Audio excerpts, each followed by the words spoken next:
qual foi o milagre que Jesus não fez e por quê? Qual foi? Vamos voltar lá no deserto. Vamos voltar no deserto? Muito bem.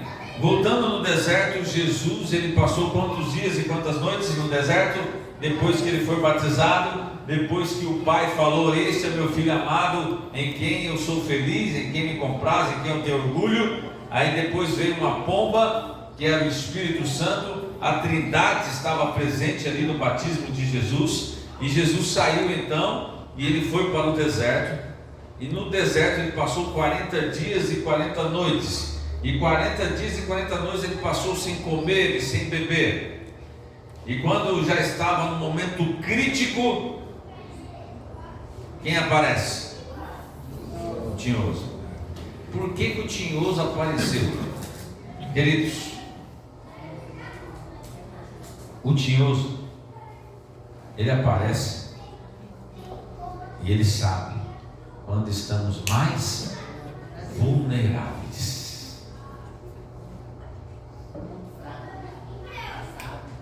Exato. Quando estamos mais vulneráveis, suscetíveis, ele aparece. E ele aparece e ele coloca a tentação certa. Vamos ver Mateus capítulo 4. Agora sim, Mateus capítulo 4.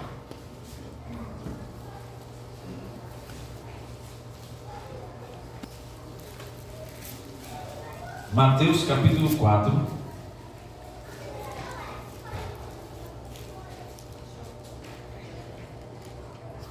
o verso 3 e 4. Feche seus olhos. Paizinho querido, estamos abrindo a tua palavra agora e vamos lê-la. Cale o homem e fale Deus aos nossos corações.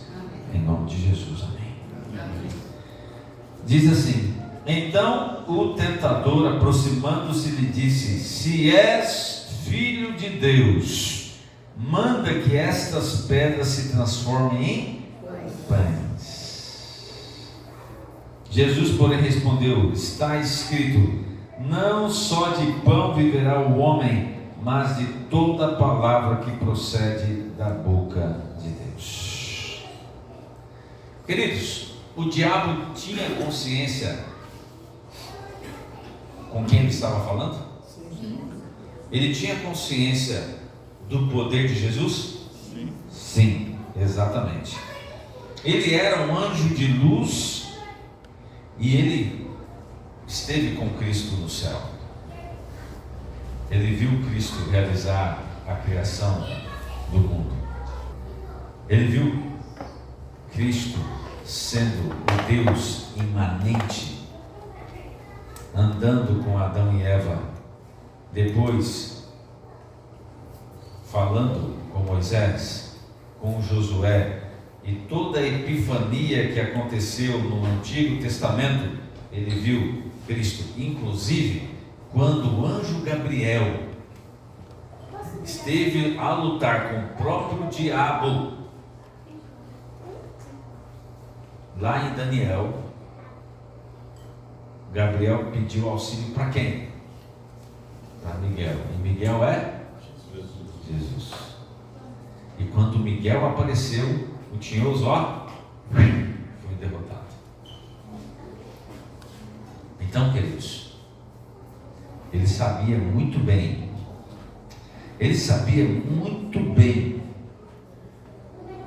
com quem ele estava falando. Só que Jesus, ele não havia manifestado ainda nenhum dos seus milagres. Ele tinha acabado de ser batizado, mas ele não tinha curado ninguém, ele não tinha ressuscitado ninguém, e ele estava 40 dias e 40 noites sem comer. Ninguém até ali tinha desafiado a Cristo. Ninguém. Jesus, alguns dias depois, alimentaria multidões, como a gente acabou de ver. Mas agora, ele ali estava com fome do pão. pão da vida estava com fome. Então a pergunta é: por que Jesus não realizou esse milagre? O que tem de errado em comer pão após 40 dias sem comer? Seria pecado Jesus transformar aquela pedra em pão para saciar a sua fome? Eu quero fazer algumas perguntas no sermão desta noite para você, além dessas, para você pensar junto comigo. Tinha Jesus poder divino para realizar qualquer tipo de milagres ou feito enquanto esteve aqui nesta terra? Sim. Tinha poder ou não tinha? Sim. Como poderia um ser poderoso justificar o pecador, tão poderoso como ele poderia ser tentado? É aí que está a pergunta. A primeira é fácil responder, mas é essa. Em primeiro lugar, desculpa, eu falei aqui junto com a senhora. Tudo bem? Vamos lá. Em primeiro lugar, o diabo ele já começa a colocar em xeque quem era Jesus. Ele sabia quem era Jesus. Ele esteve com Cristo no céu. Ele viu Cristo em sua epifania aparecendo ao ser humano todo o Antigo Testamento. Mas agora era diferente. O que era diferente? Ele era humano. E o diabo sabia disso. O diabo sabia que agora ele era suscetível às tentações que eu e você também somos. E nós vamos ver nessa noite que ele é suscetível a tentações maiores e piores do que a nossa. É aí que está. Então, ele já começa dizendo assim: se tu és o Deus. Em outras palavras, o diabo está querendo dizer assim: você é mesmo o Cristo encarnado? É você mesmo? João disse lá no batismo que você é. Mas você é mesmo? Então, se você é, transforme. Muitas pessoas, queridos, quando são indagadas sobre a identidade, elas gostam de provar quem realmente são. A gente gosta de saber quem é que está falando com a gente. Era uma das técnicas na comportagem, era a gente abordar a pessoa, falar quem nós éramos, mas sem realmente apresentar quem nós éramos. Então a gente andava com uma carteirinha, a gente falava de onde a gente era, mas a gente não abria totalmente aquilo que a gente iria fazer ali. Eu me lembro que eu tinha uma técnica que eu fazia assim: a pessoa vinha me atender, eu mostrava a minha carteirinha. Quando eu era estudante do NASP, eu mostrava a carteirinha do NASP.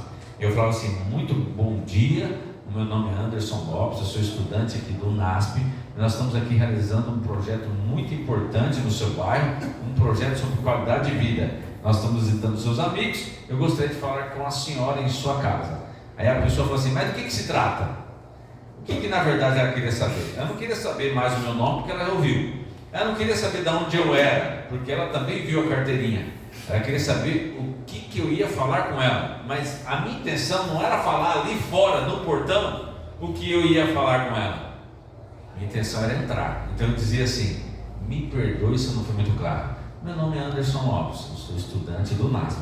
Eu estou aqui visitando todas as famílias, falando sobre qualidade de vida. Visitei os seus amigos, seus vizinhos. Eu gostaria de falar com a senhora em sua casa. Por aqui que eu entro. Ela fala: mas o que é? Do que se trata? Me perdoe se não foi muito claro. Meu nome é Anderson Lopes, eu sou estudante do NASP. Eu repetia quantas vezes fosse necessário. E eu colocava uma pulga atrás da orelha da pessoa, dizendo assim: será que esse camarada está achando que eu sou idiota, que eu não entendi isso? Mas era isso que eu queria que a pessoa achasse mesmo. Que ela se achasse tão, entre aspas, idiota, que ela parasse de perguntar e deixasse eu entrar. Porque o que eu não queria é que ela soubesse o que eu falaria com ela ali no portão, somente dentro da casa, somente depois de uma oferta muito bem apresentada. Então isso era uma técnica. Era uma técnica que a gente usava. Mas a verdade é que algumas vezes não dava certo. Por quê? Porque a pessoa falava assim, não vou deixar você entrar. Ou às vezes a polícia abordava a gente. Eu já fui abordado umas 3 vezes por polícia. Graças a Deus eu não tive dificuldade, apresentava a carteirinha, apresentava o que eu estava fazendo. E normalmente, quando era uma cidade muito pequenininha, a gente já falava com as autoridades da cidade e todo mundo sabia o que a gente estava fazendo ali. Tá? Bem, mas a gente dizia no treinamento, ensinava os comportores, de que o nome é uma das coisas mais importantes para você saber. Erra o nome de alguém. Vamos supor que o Henrique está ali e eu, em vez de chamá-lo de Henrique, eu falo assim, está ali o Roberto. O Henrique vai ficar chateado. Puxa vida, o pastor errou o meu nome. Por quê? O nome é como música. Você pode estar numa multidão, alguém fala assim, Anderson,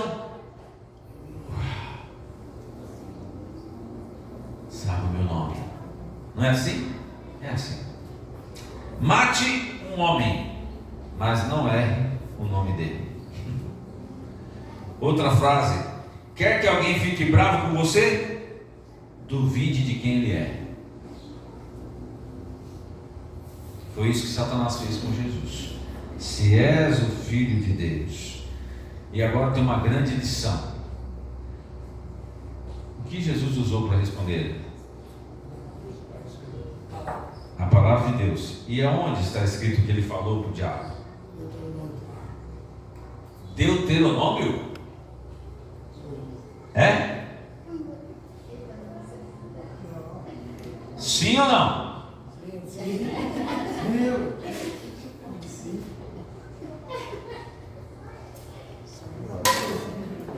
Sim ou não?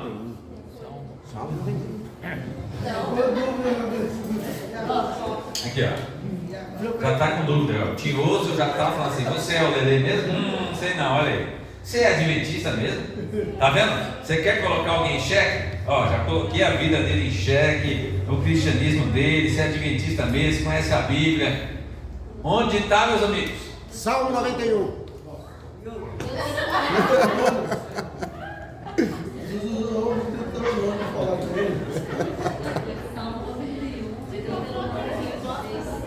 Tira uma foto aí, João. Vamos tirar, vai. Tira uma foto dessa tua gafe aí. Vamos tirar, vai. Gente, Deuteronômio. Vamos? Deuteronômio.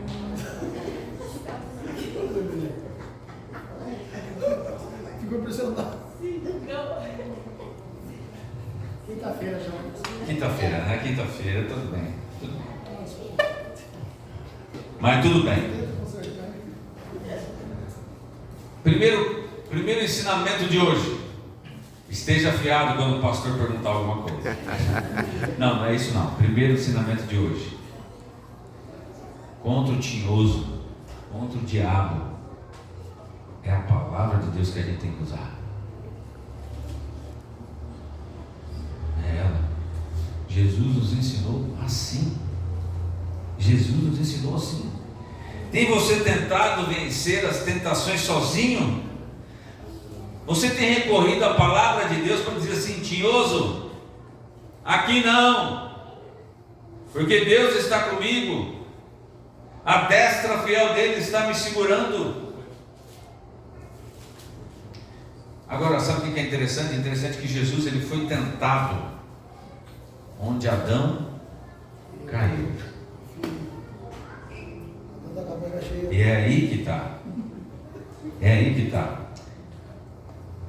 Quais são as desvantagens que Jesus tinha para com Adão? Vamos lá. Primeira desvantagem: Adão foi tentado no jardim. Coisa linda, jardim, árvores, pássaros, animais, fruta, água, tudo tinha ali. Jesus foi onde? Tentado no deserto. Segundo, Adão não tinha fome. Jesus estava verde de fome e sede. 40 dias sem comer. Adão ouviu o diabo. Jesus falou com Deus. Aí que está. Nunca dê ouvido ao diabo. Essa semana eu falei para vocês que um jovem, ele tem enfrentado grandes dificuldades com o Tinhoso. O Tinhoso tem dito algumas coisas para ele, e é impressionante, ele tem ouvido o Tinhoso. E eu disse para ele assim: meu amigo, não faz isso. Aí eu contei para ele uma história, acho que eu já falei aqui para vocês. Alguém aqui tem medo de altura? Medo de altura? Nossa, meu Deus do céu. Vai ser pouco. Subiu na mureta. Subiu na muretinha ali. Já vai se suicidar. Na mureta. Eu não tenho. Então assim, eu não tenho problema nenhum de pular de qualquer altura, de olhar para baixo assim no prédio. Não tenho dificuldade nenhuma. Mas já aconteceu de eu estar em cima de uma ponte, olhar para baixo, de um prédio, olhar para baixo, e adivinha quem? Pula. Exatamente. Fala assim: por que você não pula? Já aconteceu isso com você? Já? Pula. Você tem graça? Deu vontade de pular. Dá vontade de pular? Deu vontade de pular. Olha aí, Deus o livre. Mas eu tinha 16 anos. Sabe o que eu respondo pro Tinhoso quando ele fala isso? E toda vez que eu estou numa altura, num prédio, alguma coisa, ele fala: pula, toda vez. Aí eu olho assim: pula você. Pula você. Queridos, não faz sentido a gente dar ouvidos ao tinhoso. Não faz sentido. A tentação de Cristo é de uma natureza de desvantagem muito grande referente à tentação que Adão sofreu. Satanás exerceu seu poder de hipnotismo para com Adão e Eva, e ele tentou fazer a mesma coisa com Cristo, mas ele não conseguiu, porque Cristo estava firme na palavra de Deus. Você sabe disso. Gênesis capítulo 3, verso 1 a 6, você vê a abordagem, quando ele fala assim: ô Eva, foi assim que Deus disse. A mesma coisa ele fala assim: você é o filho de Deus, está vendo? Ele coloca dúvida. A mesma coisa ele fez. E ele não só colocou dúvida, mas ele falou assim: Eva, se você comer, você vai ser igual a Deus. E ele fez a mesma coisa para com Cristo.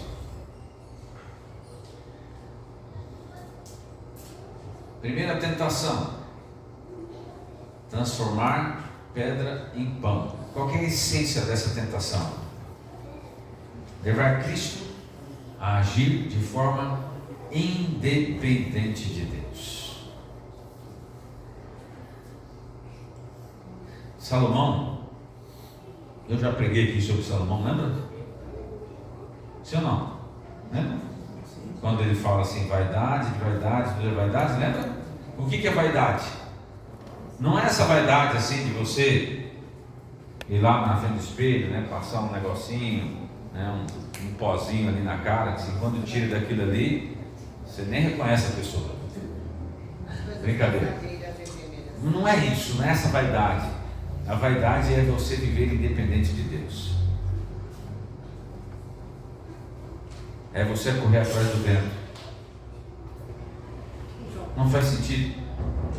É isso. Então, viver independente de Deus. Mas a base da tentação que foi feita a Cristo tem a mesma base da nossa tentação. A base é fazer a pessoa agir de uma forma independente de Deus. E ninguém é tentado em termos daquilo que ele não é, e sim daquilo que nós somos.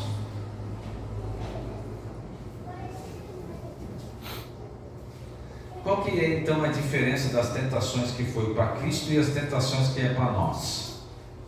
Qual é a diferença? Primeiro, o caráter das tentações de Cristo tinha proporções cósmicas. Se ele tivesse caído, já era. Já era. Segundo, a sua sensibilidade na questão do pecado, diferente de nós, que estamos acostumados com o pecado. Jesus não era pecador, ele não tinha pecado. É a mesma coisa assim. Bom, meu carro está aqui fora.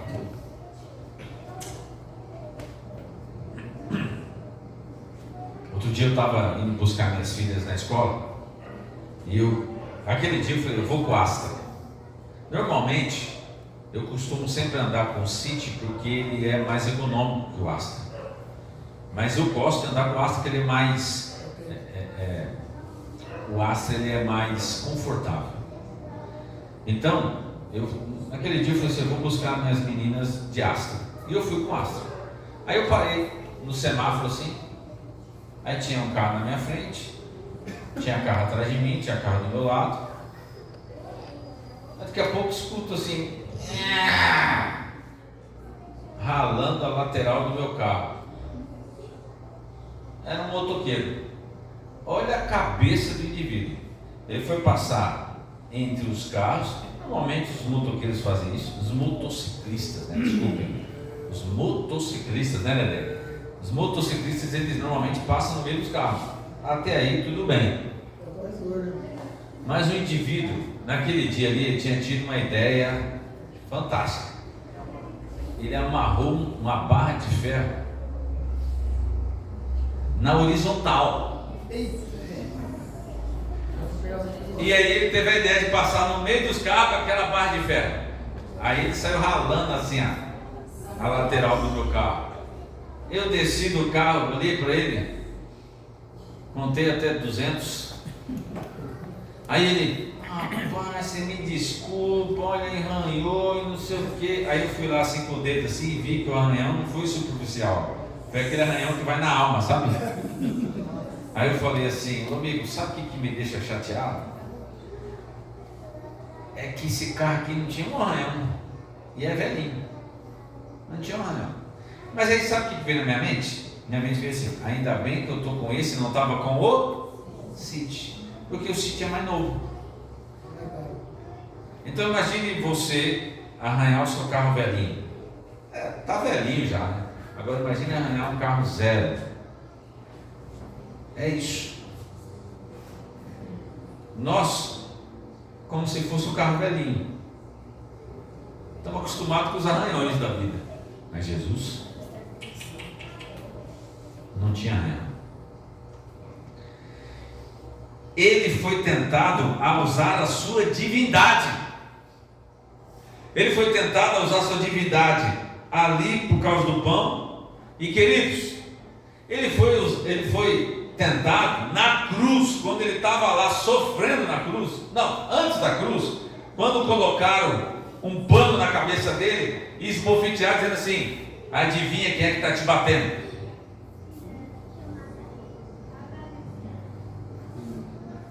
Quando colocaram na cruz, disseram assim, desce daí. Eu tive um professor de teologia que ele fazia assim, gente, imagine Jesus lá na cruz, se ele fizesse assim, ó, uma piscadinha assim, ó, já era uma piscadinha, gente, assim, ó. Ah, é? Toma. Foi-se. Você tem ideia disso? Você tem ideia do que é isso? Queridos, nós não temos nada. Não temos nada. Ele foi tentado a não ser o Messias sofredor. O diabo falou assim, você não precisa disso. Você pode ter tudo, eu te dou. Você não precisa disso. Você não precisa. Pedro chegou em Jesus e falou assim: Senhor, larga a mão desse negócio de morrer. Para com isso. Você disse não. O que Jesus falou para ele? Sai de perto de mim, ô tinhoso. Não foi para Pedro que ele disse aquilo. Ele disse para o tinhoso que estava usando Pedro. Em certo sentido, Jesus foi tentado como nós, mas não exatamente. As tentações são relacionadas a tempo, espaço, pessoas e circunstâncias. Ninguém é tentado exatamente como outra pessoa. A base é a mesma, mas a tentação é outra. Por exemplo, você chega para mim e fala assim: Pastor Anderson, toma aqui uma cervejinha para o senhor. Isso é uma tentação para mim.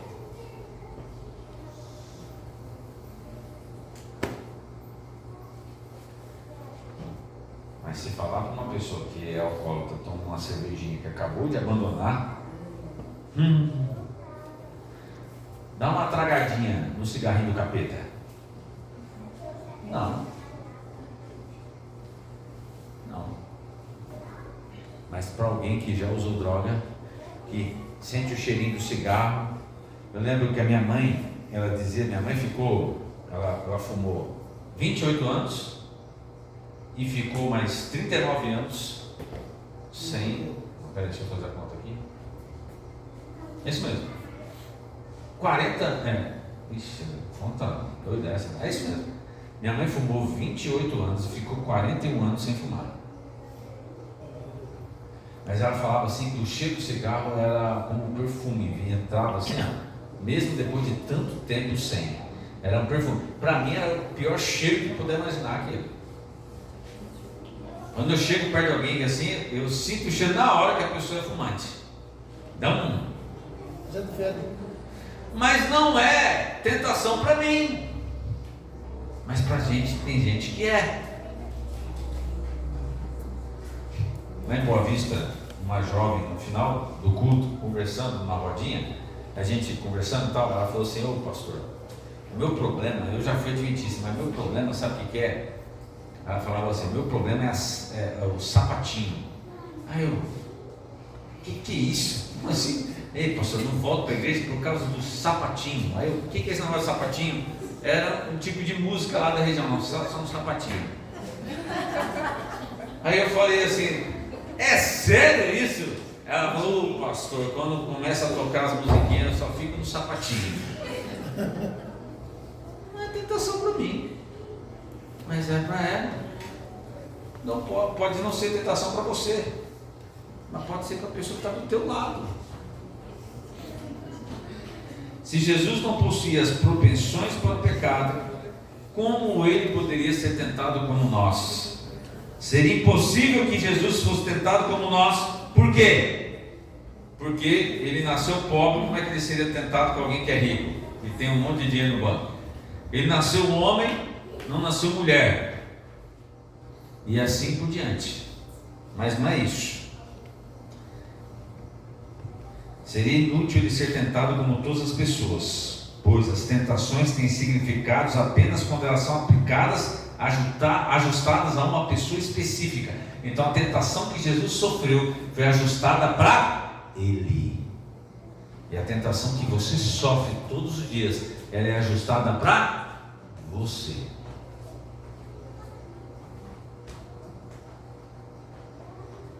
O diabo sabe quem você é. Ele estuda você todos os dias. Ele não sabe o que você pensa, mas ele sabe quais são as suas propensões. O diabo vai oferecer a você aquilo que você quer. Ele não vai oferecer para mim bebida alcoólica, cigarro, mas ele vai oferecer o que eu gosto, o que eu quero. A questão, queridos, é que Cristo venceu onde Adão falhou, porque as mesmas coisas que foram oferecidas para Cristo foram oferecidas para Adão, e Adão caiu. A questão básica questão básica do grande conflito é se Adão e Eva, antes da queda, poderiam obedecer a Deus. Era o caráter de Deus ali que estava sendo o quê? Colocado em xeque. E o diabo apareceu e falou assim: eu quero provar de que o ser humano não consegue obedecer à lei de Deus. Só que aí Cristo veio e venceu na natureza de Adão e Eva. Cristo provou. Se Cristo tivesse vindo exatamente como nós, ele seria apenas um de nós, e se assim fosse, ele não poderia ser o nosso Salvador. Ele foi tentado com infinita intensidade e desvantagem quanto à tentação de Adão. Quais foram os princípios envolvidos na tentação? Obediência e dependência. Jesus sabia que se ele obedecesse Satanás, ele seria escravo dele. Onde está escrito isso? 2 Pedro, capítulo 2, verso 19. 2 Pedro, capítulo 2, verso 19, diz assim, olha, e é forte esse texto. 2 Pedro 2, o verso 19. Prometendo-lhes liberdade, quando eles mesmos são escravos da corrupção. Pois aquele que é, olha só, pois aquele que é vencido, fica escravo do vencedor.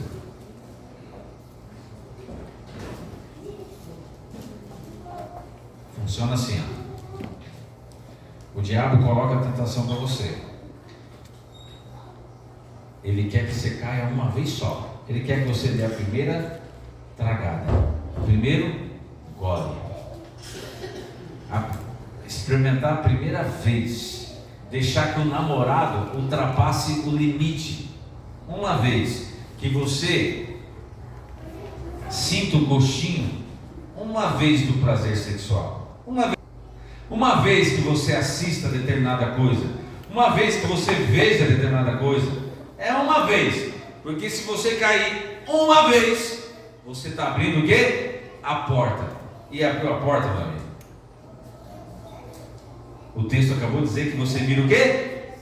Escravo do vencedor. Escravo do vencedor. Mas sabe por que Jesus negou o direito do pão? Negou todas aquelas tentações que o diabo trouxe para ele? Que seria vantajoso, que ele não precisaria passar fome, ele não precisaria morrer por minha causa, por sua causa. Ele tinha poder sim para fazer o que ele queria, mas o seu poder era para salvar o ser humano. Há uma frase que diz: o poder foi feito para ser usado. É verdade? É. Teoricamente é. Mas Jesus ensinou que não. Jesus ensinou que não. Outra frase: quer conhecer uma pessoa? Dê poder a ela.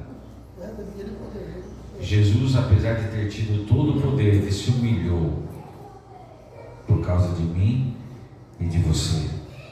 Mas o mais importante para Jesus não era só a nossa salvação, mas era a obediência a Deus. E para nós, o que é que tem sido mais importante? Um minuto de prazer? O sentimento? Você sentir? Isso é o mais importante. Como diz hoje a sociedade, o mais importante é você ser feliz. Para Cristo não. O mais importante era obedecer. Obedecer. Os 10 mandamentos é a lei da liberdade, é a lei do amor, é a lei que foi dada para os escravos que tinham acabado de sair da escravidão, e por isso Deus estava dando para eles a liberdade. Êxodo capítulo 20, verso 1 fala dos 10 mandamentos sendo dados para aqueles que tinham acabado de deixar a escravidão. Aqueles que guardam a lei já foram libertos da escravidão do pecado. É isso que Tiago fala. É muito bonito, queridos, hoje a pregação de um Jesus Salvador, sonhador, amigo, inteligente, camarada, o cara lá de cima, meu brother. Mas e quando é pedida a nossa obediência? Qual que é a nossa reação? Quando Ele é nosso Senhor, quando Ele é chamado para ser o nosso Senhor, o Senhor da nossa vida, como é que é? Aceitar como Salvador? Tranquilo. Mas e como Senhor? Quando a gente aceita Jesus como nosso Senhor, Ele como senhorio da nossa vida, a gente não vai aonde a gente quer, a gente não usa o que a gente quer, a gente não compra o que a gente quer, a gente não faz o que a gente quer, porque Ele é o Senhor. A gente faz o que Ele quer. Não vencemos como Cristo venceu, mas vencemos porque Ele venceu. E como é que Ele venceu? Usando a palavra. E Marcos capítulo 6, o verso 46. Marcos capítulo 6, o verso 46. E tendo-os despedido, subiu ao monte para... E tendo-se despedido, subiu ao monte para orar. Orar.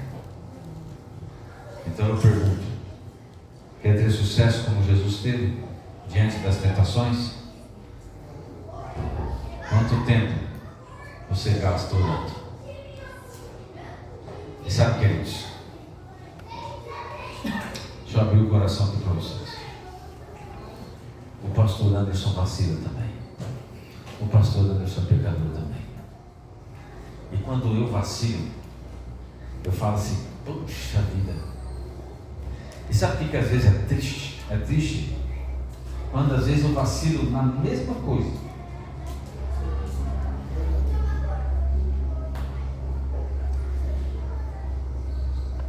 Aí sabe o que vem na minha cabeça na hora?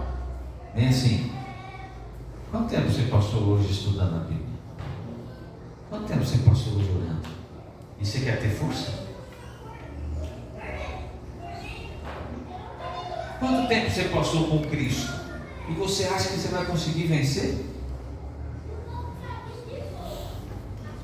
Você acha que você vai conseguir dizer não? Cristo nos ensinou o caminho da vitória.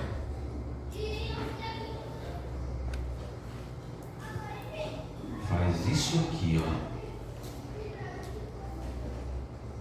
E a gente quer dizer: não, aqui não serve, quero agir do meu jeito. E quebra a cara.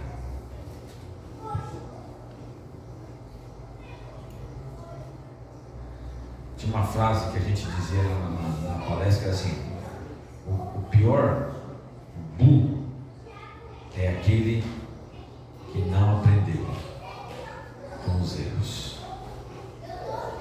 E a gente colocava uma fotinha de um jumentinho, assim, do burrinho. É forte, né? Mas é exatamente o que acontece comigo. E aí eu falo: puxa, quanto tempo eu passei? Quanto tempo eu fiquei de joelhos orando? Quanto tempo eu estive em comunhão? E eu quero vencer como?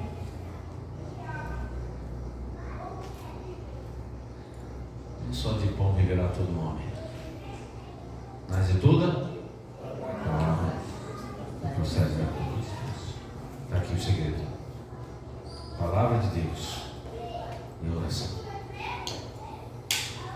Talvez eu estou falando para alguém que tem sérias dificuldades de estudar a Bíblia, de orar. Talvez eu estou falando para alguém que já ajoelhou para orar, encostado na cama e dormiu. Quantos já aconteceu isso com você? Eu vou levantar minha mão bem alto. Porque isso já aconteceu comigo. Quantas vezes você já orou e daqui a pouquinho você nem lembrava o que você estava falando, você já estava viajando.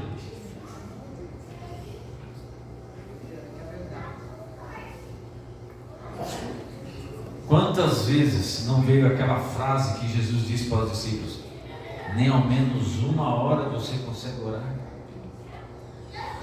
Talvez uma hora até muito, né? Nem 5 minutos, nem 10.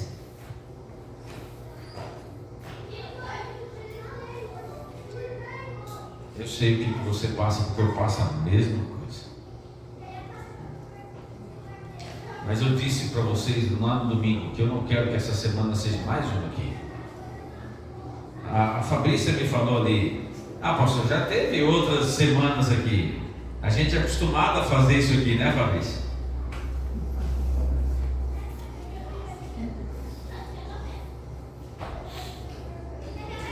Eu não quero que seja mais uma.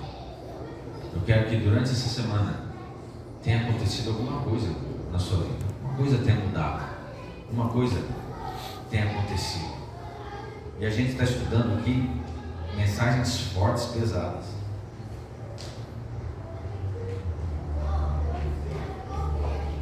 Jesus, ele não fez o milagre por causa de mim e de você, mas ele está disposto a fazer qualquer milagre hoje para ajudar você a ser amigo dele, estar mais perto dele. Então nós vamos cantar a mesma música de ontem, de hoje em diante, e que de hoje em diante você ore mais, que de hoje em diante você passe mais tempo falando com Deus, e de hoje em diante você leia mais a Bíblia. Que Deus abençoe você e que essa seja a sua decisão e vida daqui para frente. Amém.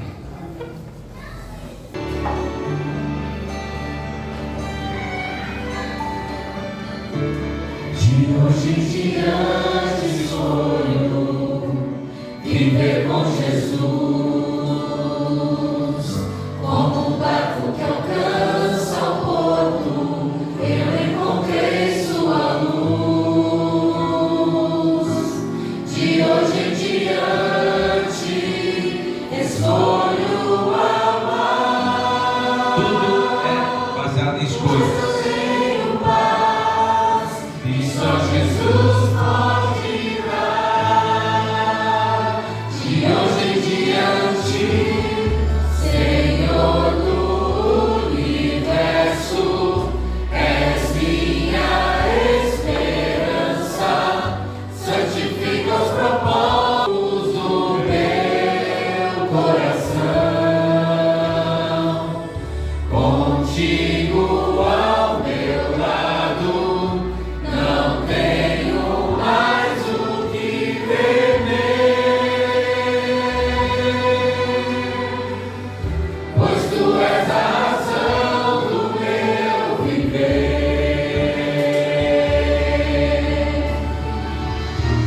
Acima de tudo escolho viver com Jesus,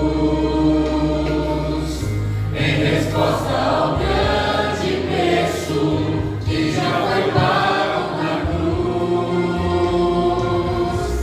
Eu sigo os teus passos pra não me perder.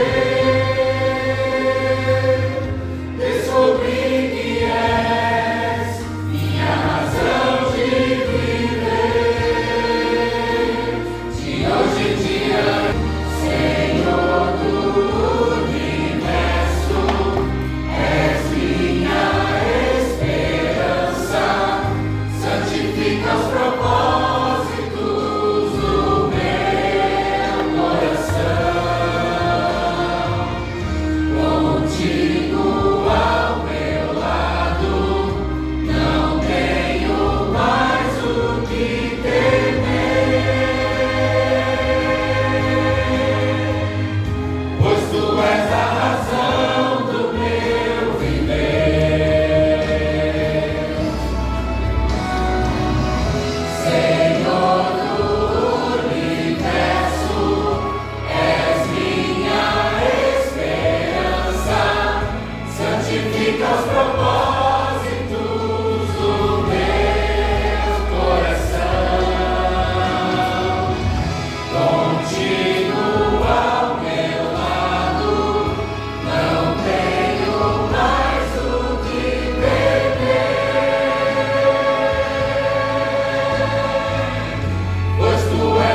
Paizinho querido, eu não sei o que é que atrapalha a gente de dedicar mais tempo para estudar a Tua palavra, dedicar mais tempo para falar contigo. Mas o mais importante é hoje termos consciência de que precisamos avançar, precisamos melhorar, para que nós possamos viver uma vida realmente centrada em Cristo, uma vida vitoriosa, porque foi mediante a vitória de Cristo que nós também podemos vencer. Ele nos ensinou o caminho, possamos trilhar o mesmo, porque assim seremos herdeiros da recompensa daqueles que perseveraram até o fim. Nos ajude, Pai. Tenha misericórdia de nós. Nos ajude. É o que te pedimos. Em nome de Jesus.